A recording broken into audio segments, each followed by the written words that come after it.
Hello friends, இன்றைக்கி நம்ம வெண்டைக்காய் ரைஸ் செய்யலாம். அது எப்படி செய்யுதுன்னு பார்த்துடலாம். பாருங்கள், வெண்டைக்காய் ஃபஸ்ட்டு உப்பும் மஞ்சள் பொடி போட்டு நல்லா க்ளீனாக வாஷ் பண்ணி எடுத்துக்கோங்க. வாஷ் பண்ணி எடுத்துக்கிட்டா நம்ம இந்த மாதிரி நீல வாக்கில் கட் பண்ணி எடுத்துடலாம். ஒரு பாத்திரம் வச்சுருக்கோங்க, அது நல்லா சூடு பண்ணிக்கலாம். 2 ஸ்பூன் அவ்வளோ ஆயில் விட்டுக்கலாங்க.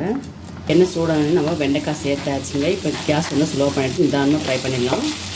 வெண்டைக்காவை பாருங்கள், இந்த நல்லா வதக்கி ஆச்சு. இப்போ நம்ம எப்படி ரைஸ் செய்யுதுன்னு பார்த்துடலாம். 3 ஸ்பூன் ஆயில் விட்டுடலாங்க. எண்ணெய் நல்லா சூடானோன்னே வேர்க்கடலை, கடலைப்பருப்பு, உளுத்தம்பருப்பு, கடுகு இந்த 4 பொருளும் சேர்த்திக்கலாங்க. இப்போ நம்ம மிக்ஸ் பண்ணி விட்டுடலாம். கொஞ்சம் வேர்க்கடலை நல்லா கலர் திரும்பிட்டுங்க. பெரிய சைஸில் ஒரு வெங்காயம் கட் பண்ணி சேர்த்துக்கலாங்க. கொஞ்சம் அப்படியே கறிவேப்பிலையில் சேர்த்துக்கலாம்.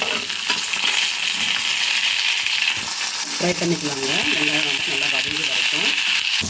வெங்காயம் நல்லா வதங்கி ஆச்சுங்க. இப்போ நம்ம பொடியாக கட் பண்ண தக்காளி ஒன்று சேர்த்துக்கலாம். இதே ஃப்ரை பண்ணிடலாங்க. தக்காளி வெங்காயம் நல்லா வதங்கி வந்துச்சுங்க.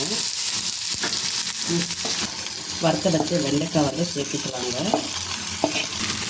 இப்போ இது கூட நல்லா மிக்ஸ் பண்ணிடலாங்க.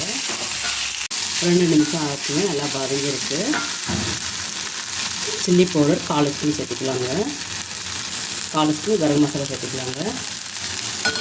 மஞ்சள் பொடி சிறிதளவு சேர்த்துக்கலாங்க. 1/4 ஸ்பூன் உப்பு சேர்த்துக்கலாங்க. இப்படி எல்லாமே நல்லா மிக்ஸ் பண்ணி விட்டுடலாம். மசாலா போட்டாலே 5 பச்சை நல்லா போயாச்சுங்க. இப்போ நம்ம ரைஸ் சேர்த்துக்கலாம். ரைஸ் நம்ம நல்லா பொடியாக நல்லா செஞ்சு எடுத்து ஆற விட்டுருந்தாங்க. மிக்ஸ் பண்ணி விடலாங்க. அங்கே எல்லாமே மிக்ஸ் பண்ணி ஆச்சு. இப்போ நம்ம கொத்தமல்லி இலை சேர்த்துடலாம். கொத்தமல்லி இலை சேர்த்துட்டு மிக்ஸ் பண்ணி விட்டுடலாம். வெண்டைக்காய் ரைஸ் ரெடி ஆகிடுச்சுங்க. இப்போ கேஸ் ஆஃப் பண்ணிடலாம். வேறு பிளேட் மாற்றிக்கலாம். வெண்டைக்காய் ரைஸ் ரெடி ஆகிடுச்சுங்க. ரொம்பவே சூப்பராக டேஸ்ட்டாக இருக்குது. கண்டிப்பாக எல்லாருமே ட்ரை பண்ணுங்கள். வெண்டைக்காய் வச்சு நம்ம பசங்க சாப்பிட மாட்டாங்க. அதே மாதிரி குழம்புல அதெல்லாம் இந்த பொரியலெல்லாம் செஞ்சு கொடுத்தா, ஆனால் நம்ம இது மாதிரி ரைஸில் வச்சு நம்ம செஞ்சு கொடுக்கும்போது அவங்களுக்கே தெரியாமல் எடுத்து சாப்பிட்டுவாங்க. அவ்வளோ சூப்பராக அவ்வளோ டேஸ்ட்டாக இருக்குங்க. கண்டிப்பாக எல்லாருமே ட்ரை பண்ணுங்கள். இந்த டிஷ் உங்களுக்கு பிடிச்சிருந்தால் லைக் பண்ணுங்கள், ஷேர் பண்ணுங்கள், கமெண்ட் பண்ணுங்கள், சப்ஸ்கிரைப் பண்ணுங்கள், பக்கத்தில் அமர்த்திக்கோங்க. ஓகே ஃப்ரெண்ட்ஸ், பாய்.